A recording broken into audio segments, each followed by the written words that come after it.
समाज मंदिरे ही संस्कार केंद्रे बनावीत. नामदार महेश शिंदे. कोरेगावात श्री संत शिरोमणी नरहरी महाराज स्वर्णकार समाज संस्थेच्या वतीने नामदार महेश शिंदे यांचा भव्य नागरी सत्कार. बुधवारी ही राज्य सरकारने कोरेगाव शहरातील विविध विकास कामांसाठी नामदार महेश शिंदे यांच्या प्रयत्नातून तब्बल 20 कोटी रुपये निधी मंजूर केला. सोशल इंजिनिअरिंगद्वारे प्रत्येक समाजासाठी सांस्कृतिक सभागृह बांधण्यासाठी 20 लाख रुपयांचा निधी नामदार महेश शिंदे यांनी मंजूर केला आहे.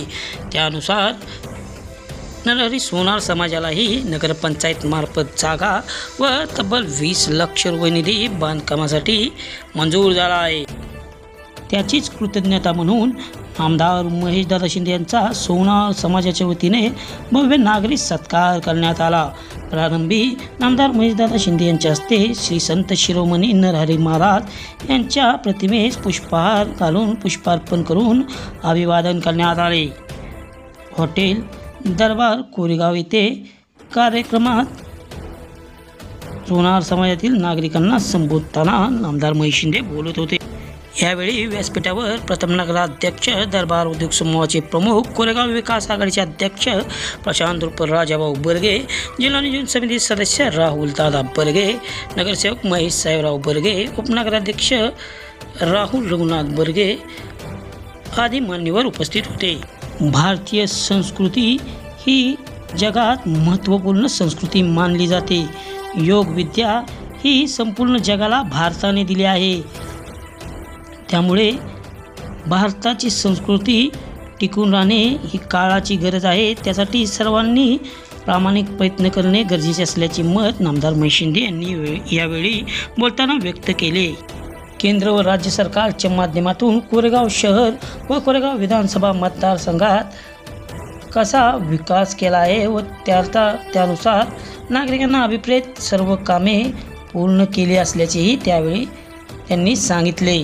त्याचबरोबर येणारी पिढी संस्कारक्षम सुसंस्कृत व्हावी यासाठी या समाज मंदिरांचा उपयोग व्हावा. तिथे ग्रंथवाचन, योगविद्या, विविध संस्कारक्षम कार्यक्रम करावेत असे आवाहनही त्यांनी यावेळी उपस्थित नागरिकांना केले.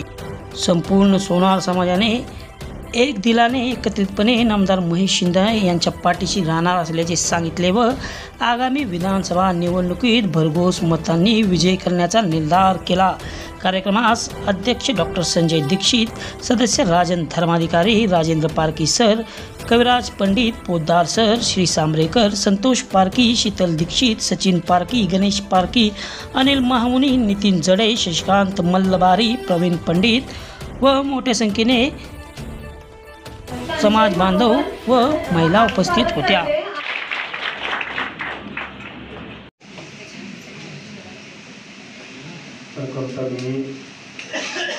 संत शिरोमणी या महाराष्ट्र राज्याला वारकरी संप्रदायाची फार मोठी परंपरा लाभलेली आहे. त्या संतांच्या मांदियाळीमधलं एक थोर संत नरहरी महाराजांना नतमस्तक होतो आणि आपल्या सर्वांनी या ठिकाणी आम्हाला बोलवलं त्याबद्दल धन्यवाद देतो. या कार्यक्रमाला उपस्थित असणारे जिल्हा नियोजन समिती सदस्य रामदादा बर्गे, माझे सहकारी मित्र, नगरविकास आमच्या आघाडीचे अध्यक्ष प्रथम नगराध्यक्ष राजाभाऊ बर्गे, माजी नगरसेवक महेश बर्गे आणि उपनगराध्यक्ष रामदादा बर्गे, आपले सर्वच पदाधिकारी, सोनार समाजाचे सर्व समाज बांधव, बंधू आणि भगिनी, आज या समाजाची मागणी बरेच वर्ष होती. आपल्याबरोबरच इतर समाजाचीही मागणी होती. समाज जरी संख्येनं कमी असला तरी सुद्धा मनानं आणि पैशाने श्रीमंत समाज आहे. सोन्याचा भाव असतो समाज. आणि महाराष्ट्राला जे सुसंस्कृतपणा देण्याचे काम, महाराष्ट्राची संस्कृती जपण्याचे काम कोणी केलं असेल तरी आमच्या संतांच्या मांडीआळीनं केलं. संत नामदेव महाराज असू द्या, ज्ञानोबा नरहरी महाराज असू द्या, सावता महाराज असू द्या, या सगळ्यांनी समाज सुधारायचं काम केलं. त्यांच्या वाङ्मयानं, त्यांच्या भक्तीनं कित्येक वर्ष झाली, हजारो वर्ष झाली, आजही समाज त्यांनी दिलेल्या मुद्द्यावरती चालतो. कोरेगाव शहरामध्ये अशा पद्धतीचे संस्कार केंद्र उभी राहावी असं माझं स्वप्न. आज ठीक आहे, तुम्ही आम्ही समवयीन आहे, जे पण 48च्या वरचे असतील ते, आपल्याला सुसंस्कार मिळाले. कारण आपल्या लहानपणी डिजिटल युग नव्हतं, मोबाईल नव्हते, टीव्ही नव्हते. आपण सुरपारंब्या खेळल्यात, आपण गजगे खेळले, झिल्ल्या खेळल्यात. एकमेकाला लहानपणी धरून कोण कुठल्या जातीचं आपल्याला माहीत नसायचं, पण गावामधलं गाव पण आपण बोललोय. एक समृद्ध संस्कृती, जी संस्कृती या महाराष्ट्राचा कला होती, ही संस्कृती आपण पाहिलेली आहे. संवाद होते, संवादातून भावनिक सामाजिक प्रश्न सोडवले जायचे. पण आता जग बदललं, डिजिटल युग आलं. आजकालच्या मुलांचे संवाद संपले, संस्कृतीपासून ही मुलं लांब जायला लागली. आपण मुलं सुशिक्षित करतोय, पण सुसंस्कारित करत नाही. शिक्षित करणं आणि संस्कारित करणं याच्यामध्ये खूप मोठा फरक आहे. शिक्षणानं दोन गोष्टी होऊ शकतात. एक विकृती पण निर्माण होऊ शकते आणि संस्कृती पण निर्माण होऊ शकते. बघा, एखादा मुलगा इंजिनियर झाला, दोन गोष्टी करू शकतो. हे राष्ट्र उभारणीमध्ये काम करू शकतो आणि राष्ट्र उद्ध्वस्त करण्याचं पण काम करू शकतो. बिन लादेन इंजिनियर होता, जग उद्ध्वस्त करायचं काम केलं. विश्वेश्वरय्या पण, सर विश्वेश्वरय्या हे पण इंजिनियर होते, जग उभारणीचं काम केलं. दोन्ही इंजिनियर, पण संस्कार हा वेगळा. सुसंस्कार आहे, प्रकृतीचा नियम आहे. प्रत्येक गोष्टीतून विकृती पण निर्माण होते आणि संस्कृती पण निर्माण होते. मग आत्ताची जी पिढी आपण शिक्षण जे देतोय, या शिक्षणातून दोन्ही गोष्टी निर्माण होऊ शकतात. आजच्या शिक्षणामध्ये इंग्लिश मीडियम स्कूलला आमचं पोरगं शिकतंय, फार भारी वाटतं आमच्या अलीकडच्या पोरीला. माझा पोरगा इंग्लिश मीडियमला शिकलाय, पण तिला तिच्या नवऱ्यासारखे संस्कार देता येत नाही त्या पोराला. लक्षात घ्या, संस्कार कुठले? आदर्श कुटुंब पद्धतीचे संस्कार आहेत. संस्कार कुठले?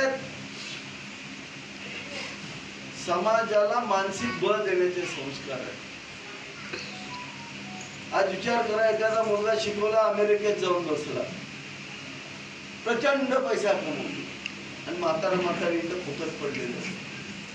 काय त्या शिक्षणाचा उपयोग आणि काय त्या संस्कार? शून्य किंमत. हे शिक्षणच होऊ शकत नाही.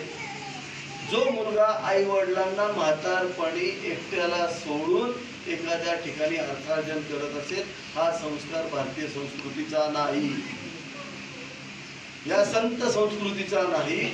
आमचा संस्कार आमच्या आई वडिलांच्या शेवटच्या श्वासापर्यंत त्यांची सेवा करणं हा संस्कार. हे संस्कार कुठं द्यायचे? आता या बारक्या पोरांना पाठवायचं कुठे? सकाळपासून पप्पा मम्मीच्याच संस्कृती शिकणारी ही पोरं टीचरने जास्त मार्क दिसले की आनंद, चला पिझ्झा बर्गर खाऊ म्हणणारे. की आमची म्हातारी लय भारी वाटलं तर केळाचं शिकरण करून घालायची. 4थी स्कॉलरशिपला पहिला आलो म्हणून 6 केळं आण म्हणली, शिकरण करून सगळ्या मित्रांना मस्तपैकी चपाती आणि शिकरण खायला लागलं.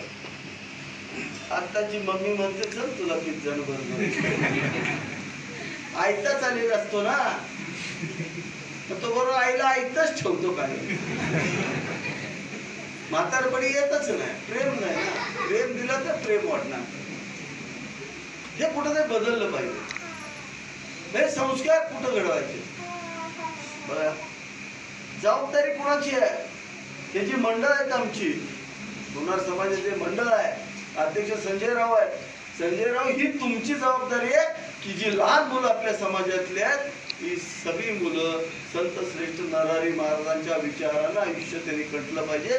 ही जबाबदारी तुमची आहे. मंडळ एकत्र येणार, ट्रिप करणार, चालणार. आज आपल्याला तिथं मंदिर का उभी करायची? आम्ही वास्तू देतोय. राजकीय लोक वास्तू देऊ शकतात. वास्तूचं रूपांतर मंदिरात तुम्हाला करायचं. तुम्ही सांगाल तशी वास्तू बी करून देऊ. आपण 3 मजली वास्तू आपण उभं करायचा विचार चाललाय आपला. त्या दृष्टीनं तुम्ही पाया काढा. वरचे पण पैसे मी पुन्हा देईन. पहिला मजला त्याचा हेवी करा. 3 मजल्याचं फाउंडेशन घ्यायचं आपल्याला तिकडे. हे साधारणतः माझ्या हिशोबाने 6-6,500 स्क्वेअर फूटचं भरपूर मोठं उभं आहे. आपल्याला खाली संस्कार केंद्र काढायचं. ही जी मुलं आहेत ना तुमची, मला शब्द एवढाच पाहिजे तुमच्याकडून, बाकी कुठला नाही. जो तुमच्या कुटुंबातला मुलगा असेल त्या मुलानं आठवड्यातून 2 तरी वेळा महाराजांच्या सेवेला तिथं गेलं पाहिजे. हे संस्कार तुम्ही द्या. या मुलांना आमच्या संत साहित्याचं व्यासंग लागू द्या. आपल्यातल्या महिलांचं मला वाटतं भजनी मंडळ असेलच. त्या भजनी मंडळानं दर एकादशीला तिथं कंपल्सरी भजन केलंच पाहिजे. एकादशी धरली पाहिजे. आपण पण पांडुरंगाच्या भक्तीमध्ये तल्लीन झालो पाहिजे. तुम्ही म्हणाल आमदार असून असं काय सांगतो? साधी गोष्ट आहे. मी स्वतः फार्मसीचा विद्यार्थी आहे. 12वीला मला गव्हर्नमेंट कॉलेजला त्या काळात 90ला क्लोज होतं. मेरिटला 3रा होतो. गव्हर्नमेंट कॉलेजला शिकलेला आहे मी. 90% वर त्यावेळेला ऍडमिशन व्हायचं. MBBS सुद्धा त्यावेळेला 88ला क्लोज व्हायचं. आमचं 90च्या वर जायचं. तरी मी काय सांगतो, आमच्या संस्कृतीला शास्त्रीय आधार बघा. तिथल्या बऱ्याच लोकांना झोप येत नसेल. अल्ट्रॅक्स खातात तर स्टील खातात आणि झोपतात. बरोबर आहे का? दुसरा उद्योग करा. जावा, ग्रंथ लावा, महाराजांच्या पुढं बसा. रोज 1 तास भजन म्हणा. 1 तास भजन. कारण काय, सिरोटोनिनच सिक्रेट होतं. ते नाममंत्रामध्ये सुद्धा होऊ शकतं. जे संप्रेरक आपल्या मेंदूमध्ये सिक्रेट करायचं काम ही औषधं करतात, तेच काम नाममंत्रामध्ये सुद्धा होऊ शकतं. लक्षात आलं का?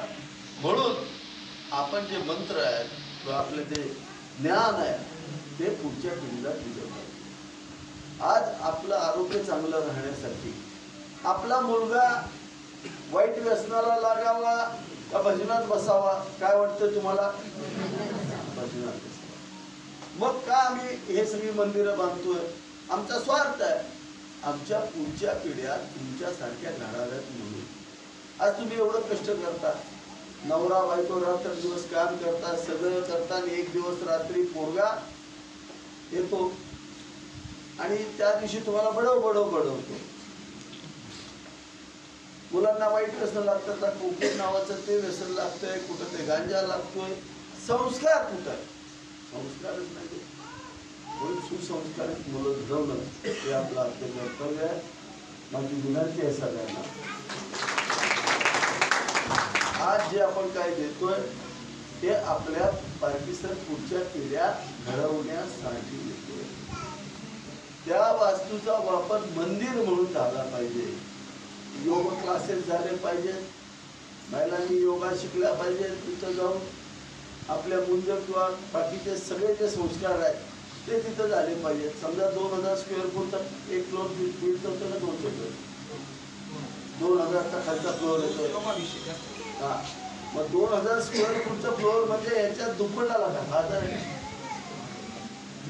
ह्याच्यापेक्षा डबल हॉल. म्हणजे त्यात लग्न होऊ शकतं, समाजातलं सगळे कार्यक्रम होऊ शकतात. असं एक हॉल करायचं आणि वर जेवायचं करायचं. 3 मजली वास्तू बांधून टाकायची. पहिले 20 दिले, पुन्हा 20 देतो आणि पुन्हा 20 देतो. सुंदर भवन उभं करायचं. सगळ्या समाजाने एकत्र राहायचं. खूप छानपैकी दिलंय. पहिल्यांदा मला बऱ्याच अधिकाऱ्यांनी सांगितलं, साहेब मोक्याची जागा आहे बघा, डेव्हलप करून लय भारी काय काय होईल. नेता म्हणल्यानंतर पहिली जागा मोक्याच्या जागी. पण मला अभिमान आहे माझ्या सगळ्या नगराध्यक्ष असतील, सर्व नगरसेवक, आमच्या पार्टीच्या प्रमुखांचा. म्हटलं माझा पण स्वार्थ आहे ह्याच्यात. मोक्याच्या जागेवरती हे उभं करण्यात स्वार्थ काय? आमची पुढची पिढी सुसंस्कारित होणार, याच्यावर मोठा स्वार्थ कुठलाच. आमचा स्वार्थ तोच आहे. पण माझ्या कुठल्याही नगरसेवकानं याला विरोध केला नाही. त्या ठिकाणी 30-40 लाख रुपये गुंठ्याचा दर चालला. आणि आता तर डीपीच्या त्या ठिकाणी खूप मोठ्या प्रमाणावरती आपण क्रीडा संकुल काढतोय. 49 कोटीचं क्रीडा संकुल बांधतोय.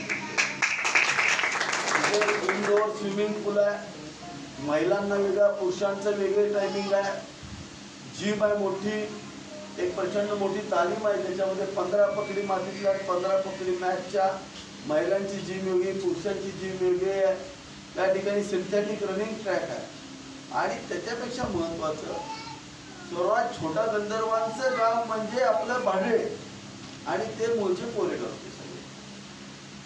त्यांच्या नावानं आपण सुंदर असं, अतिशय सुंदर असं एक ऑडिटोरियम काढतो, खूप सुंदर. आणि त्याच्या खालच्या बाजूला 300 मुलं एका वेळेला बसतील आणि अभ्यास करतील एवढी मोठी डिजिटल लायब्ररी, MPSCची लायब्ररी आपण त्या ठिकाणी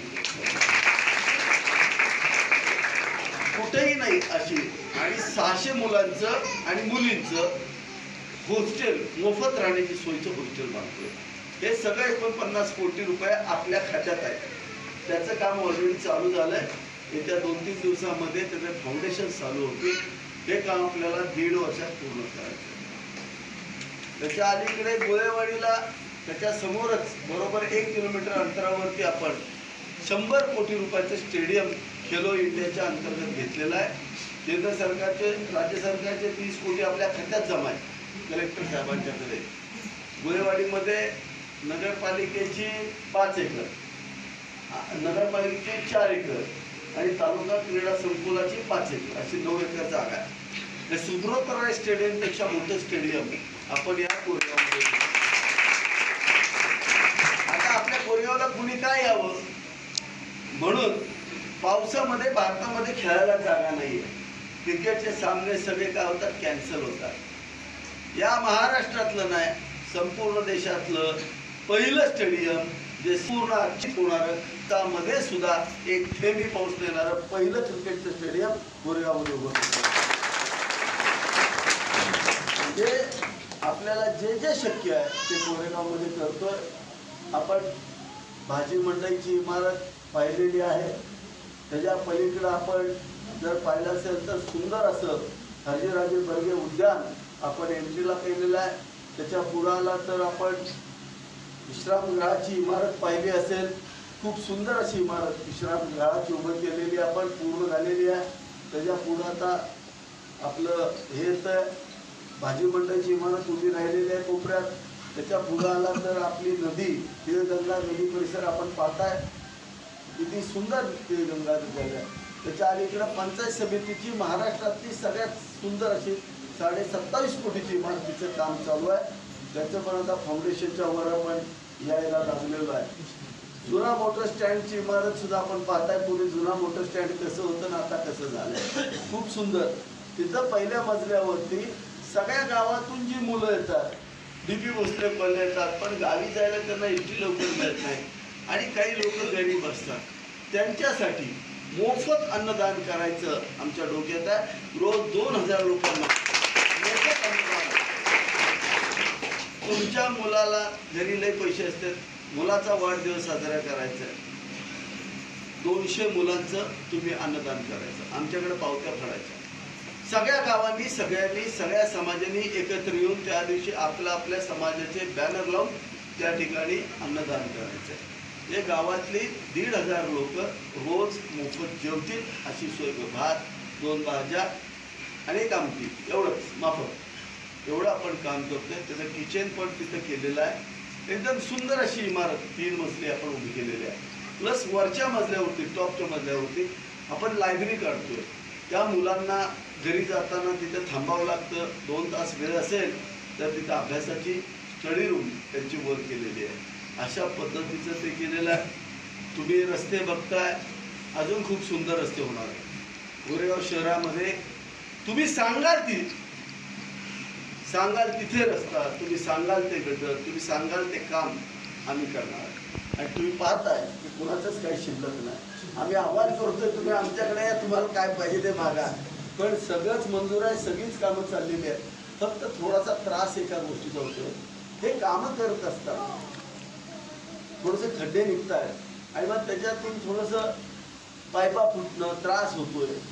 आपण कोरेगाव शहराला पहिली पाणी योजना आणतोय 67 कोटी रुपयाची, ज्याच्यामध्ये TCL घालत नाही आपण, तर UV वरती आपण पाणी पूर्णपणे शुद्धीकरण करतो, निर्जंतुकीकरण करतो. TCL इतकं वाईट आहे. आपण मतदान केल्यानंतर ती जर शाई काढायची असेल, TCL वापरा. फक्त TCL एकटं आहे ज्यानं ती शाई निघते. इतकं वाईट आहे ते आपण पितोय. ते कॅन्सरस आहे. ते आत्ता प्रूव्ह झालंय. त्यामुळे इथं पुढं TCLचं पाणी हे कोरेगावकरांकडे येणार नाही. हे कोरेगाव हे सगळ्यात सुंदर. तर मी शब्द देतो, आपल्या कोरेगाव मतदारसंघाची राजधानी कोरेगाव शहर हे सगळ्यात सुंदर असेल. त्याचबरोबर आपण संपूर्ण कोरेगाव तालुक्याला 2 TMC पाणी आदरणीय मुख्यमंत्री एकनाथ शिंदे साहेब आणि फडणवीस साहेबांच्या माध्यमातून या ठिकाणी मंजूर केले. त्या पाण्यासाठीचे 2100 कोटी रुपये पुढच्या आठवड्यात आपले मंजूर होऊन येणार आणि सगळा कोरेगाव परिसर हा पाण्यानं पूर्णपणे परिपूर्ण होणार. तेव्हा अर्थकारण मजबूत होणार, आमची ताकद वाढणार. आज 22% सिंचनाखाली आहे. तो मी कसा तरी आता 40% गेलोय मतदारसंघ. तो मला 98% न्यायचे आणि हे सगळं काम आपल्याला 1.5 वर्षात पूर्ण करायचं आहे. जेवढं शक्य आहे तेवढं करण्याचा प्रामाणिक प्रयत्न या ठिकाणी केलेला आहे. आपण सगळ्यांनी जो विश्वास 2019ला माझ्यावरती टाकला होता तसाच विश्वास आपण सगळ्यांनी या ठिकाणी दाखवावा अशी आपणा सर्वांना विनंती करतो. इथं बसलेल्या प्रत्येकाची ताकद मला माहिती. तुम्ही ठरवलं तर 5-50 जणांना बरोबर घेऊ पण शकता आणि कार्यक्रम पण करू शकता. एवढा ताकद असणार आहे. काय नाही बरोबर आहे का? बसून बसून कान टोचता काय सांगता हे कुणाला माहिती. त्यामुळं आमचं काय चुकलं तर आमचे डायरेक्ट कान टोचा. जेवढं शक्य आहे तेवढं प्रामाणिक करतोय. सगळ्यांची साथ अपेक्षित आहे.